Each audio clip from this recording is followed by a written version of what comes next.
When you think about a rifle, you think of something that is mass-produced, something that is emblematic of a faction in a conflict. Maybe it's the US military with their M4. Maybe it's the UNSC with their MA5B. When you think of a shotgun, you think of something scrappy, rustic, but no nonsense. Something used and picked up by a survivor that might not know its name but can still use it because it's so universally human. Both of these kinds of weapons are something that you pick up and use, but it's not necessarily a part of you. It's a tool. Something used for the moment, but something that is also meant to ultimately be discarded later on.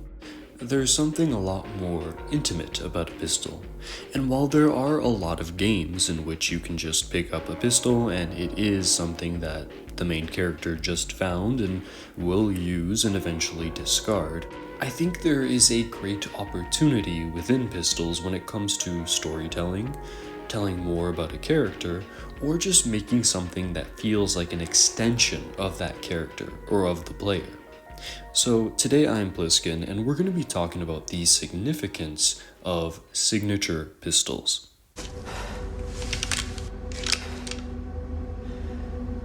So let's start today's video by talking about Metal Gear. Now, in the Metal Gear series, pistols kind of embody this whole idea of being significant to a character. And I feel like there is no game in the series that truly pushes this full speed ahead like Metal Gear Solid 3 Snake Eater. Let's start off by taking a look at Snake's 1911. While he starts off using something much more emblematic of what Special Forces would be using in the 60s, he eventually gets a custom 1911 from Eva. And immediately when he picks this gun up, he can't help but mention all of the special things about it. He conveys his knowledge of firearms through this weapon, mentioning how the fact that the magazine well is flared, there is no grip safety, how the slide has been lengthened, the sight system. Snake is able to convey that he is an expert in these matters through his interaction with this pistol. But it doesn't stop there. He proceeds to file down the grip on the pistol to suit his own combat style.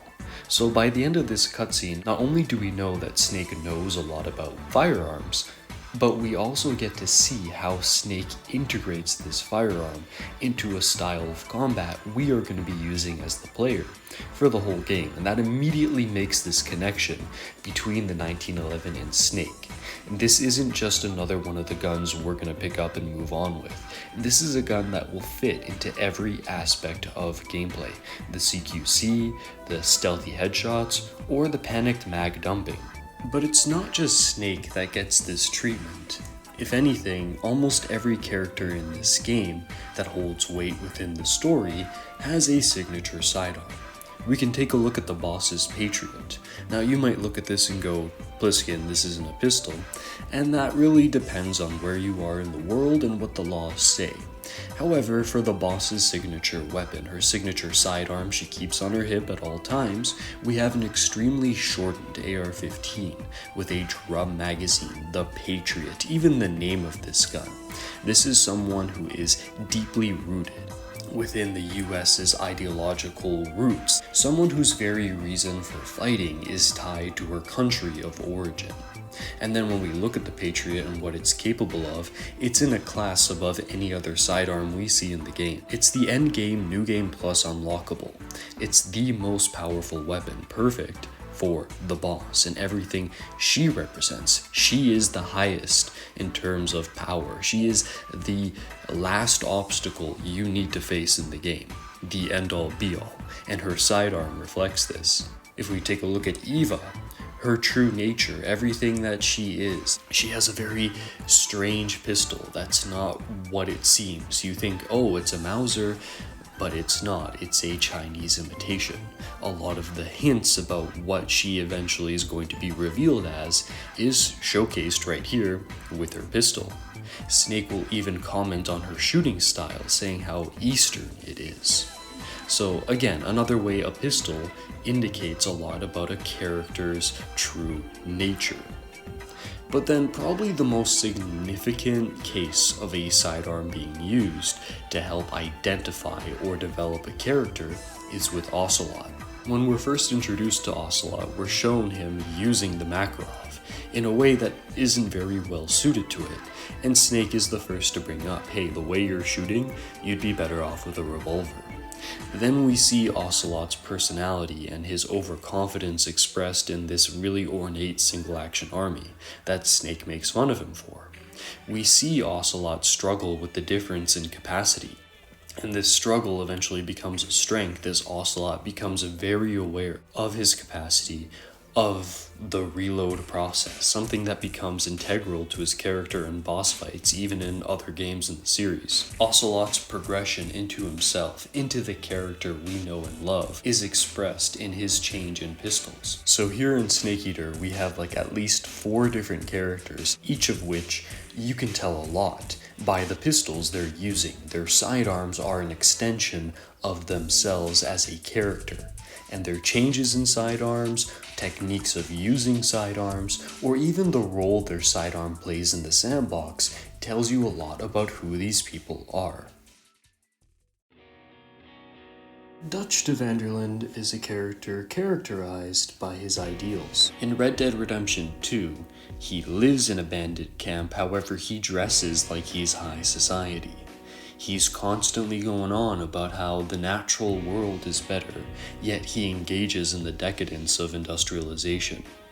And nothing really embodies this better, showcases this kind of inconsistency within Dutch as his very ornate looking Schofields. His pistol has to be special, his pistol has to be ornate, his pistol has to command that attention. When we see the eventual downfall of Dutch, and we see him again in Red Dead Redemption 1, we see a man that has lost this sense of presentation and gaudiness. We see a man who's a lot older, more desperate, who needs something that just functions to give him the edge in a world that is trying to stamp him out. His progression from that ornate Schofield to the standard Borchardt pistol is very emblematic of his downfall. His regression into becoming a man who just adapts to survive.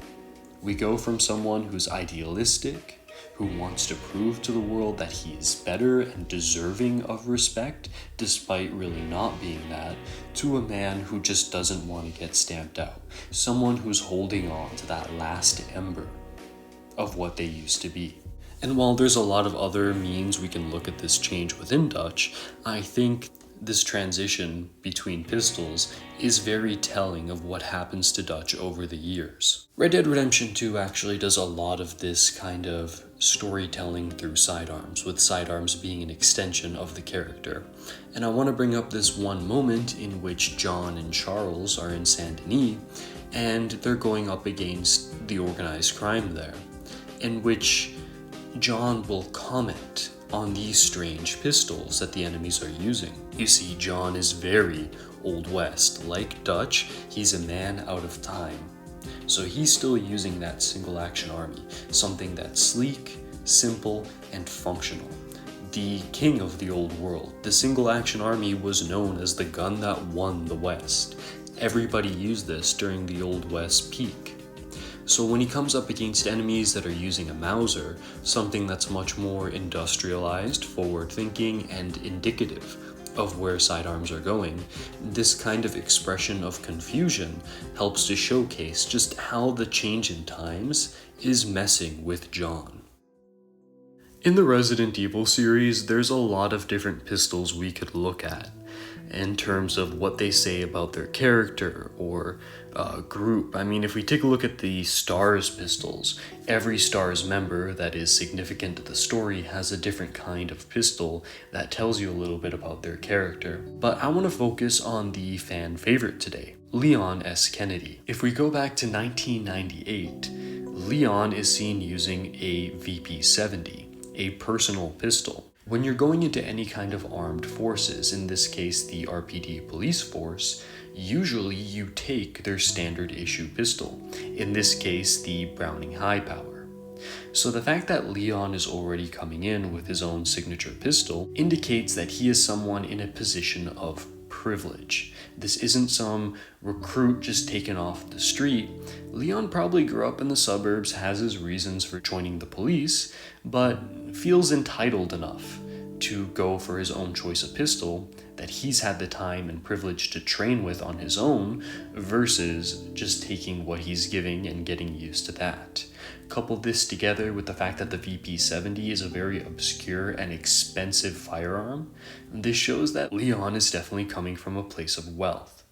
And this matches up with his idealistic and naive nature. He has the skill set, but he doesn't have the sense of reality yet. Now, if we go forward to 2004, where he is sent to Spain, he's coming in with his own signature sidearm once again. However, this one tells a very different story. Now, I'm going to look towards the remake right now because in the original, Leon is using a pseudo gun. I'm going to go over with the USP in the remake just because it's a much clearer depiction of a gun and therefore the story is easier to tell here. Leon's gun, the Silver Ghost, is a gun designed by Kendo. Now, this in the Resident Evil universe is kind of how you know you've made it within the Raccoon City crowd. If you have one of the finest gunsmiths making you a personal sidearm, it means your skill and your reputation is recognized. So when we see Leon coming in with a custom-made handgun, with a custom name, the Silver Ghost, coming again from the base of an H&K very expensive sidearm, we see that Leon is still very showy. We see that he hasn't lost his taste in expensive firearms, but instead of being someone who's naive, coming in with their own sidearm into an organization that has a standardized sidearm, this is a guy that's working on his own now. This is a special forces operative at this point. And what this sidearm communicates is somebody with experience, with their own taste in terms of ergonomics and function and even brand, but also recognition by their peers. So the difference in the VP-70 being a symbol of decadence and inexperience versus the Silver Ghost being almost like a badge of recognition from everybody else in Leon's skill set shows his transition from being that new guy on the block to being the guy that survived Raccoon City. Now, of course, there's a lot of smaller examples we can look at. Well, not smaller, but just stuff I don't want to spend too much time on because, we're going to be having a very long video and that's a lot for me to edit. But something like Devil May Cry with Ebony and Ivory being pistols custom made for Dante because the magical infinite ammunition he generates is too powerful for a standard handgun. Or if we look at Joel and his choice in using a .357 Magnum revolver, indicating that he is somebody that is used to independent action and scrambling for whatever resources you can get. Having a revolver that can take two different kinds of ammunition shows his knowledge and his resourcefulness. Then of course we have Isaac Clarke with the plasma cutter. I'm going to point out the one in Dead Space 2 because he literally makes this from scratch. He takes a flashlight and turns it into a weapon he can use to survive a necromorph outbreak, showing that he is resourceful, he is knowledgeable, and he has what it takes to get through this. This is what separates him from everybody else that's going to be ripped apart by the necromorphs. This one sidearm shows so much about his character. But the last game I really want to have a full segment on and focus on is, of course, Halo. Now I'm going to be looking at two games within the Halo series, Halo Combat Evolved and Halo 3 ODST. Now in Combat Evolved, the player, the first weapon they get, is the M6D Magnum. This is more of a DMR than it is a pistol. It fires a round that is way too heavy for a human being to be able to handle. It has crazy range, and hold down the trigger and fire it in full auto. This is a machine pistol DMR. This is a weapon of the future. A showcase in the growth of power that we've had over 500 years. We've gone from sidearms that are more so weak and just, we use them because they're easier to carry around, to a weapon that's compact and small, but has the power that you would previously only find in a rifle. And this is perfectly suited to playing as a Spartan. You're not playing as a normal Space Marine in Halo. You're playing as the pinnacle of human bioengineering. You are a 7-foot cyborg. You can handle the recoil of this pistol. To you, it feels like any other sidearm. When you see the NPCs trying to use it, they don't use it as effectively as you do. They fire it blindly with one hand. Most of the time they're in a panic, but when you get this thing, it feels right at home in a Spartan's hands. And I think it's only fitting that this hard to control pistol for NPCs ends up being one of the most powerful weapons in a Spartan's arsenal. It's big, it's bulky, it's chunky, it has weird futuristic elements like part of the grip being attached to the magazine, the weird scope that integrates directly into a Spartan's helmet. This is designed to be a powerhouse for the soldier of tomorrow. But if we move over to Halo 3 ODST, we get a very different kind of pistol. You see, in ODST, you're not playing as a Spartan. You're still playing as a soldier from the future who's augmented, bioengineered, has, very high-tech armor, but you're much closer to a human being than a Spartan is. And the pistol definitely reflects this. In ODST, gone is the gaudy, powerful, loud Magnum, and instead you get something that's much more geared for silent, covert operations, something that's a lot weaker against the Covenant, but feels very useful for where you are. As you're stalking the streets of New Mombasa, you can still scope in with this pistol, you can still go for those headshots, and it's still a reliable sidearm to keep on you. However, you feel the recoil. It's a lot quieter, kind of inviting you to shoot more so from afar and pick off the weaker enemies before taking out a more powerful weapon and getting close to the bigger guys. This is sleek, this is stealthy.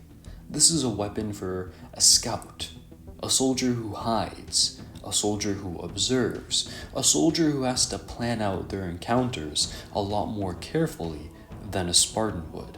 If you take a look at both of these pistols side by side, you can tell immediately which one is meant for the super soldier and which one is meant for a special forces covert operative. And when you see these pistols in the hand of their intended users, they just fit. This looks like an ODST pistol, and this looks like a weapon a Spartan should be using. Hope you guys enjoyed this video. I'm a big fan of pistols. I'm also a big fan of, I do a lot of writing and stuff like that, so having a video that kind of covers both those elements was really fun to make. I'm going to be uploading a lot more often now that I finished up my master's degree. So look forward to more content, and of course, if you know a good signature pistol that I didn't go over in this video and how it explains a lot about the character using it, please let me know down in the comments below. Anyways, this has been Pliskin, over and out. This is Solid Snake. Hey, subscribe to Pliskin Boy. God damn it. You heard him.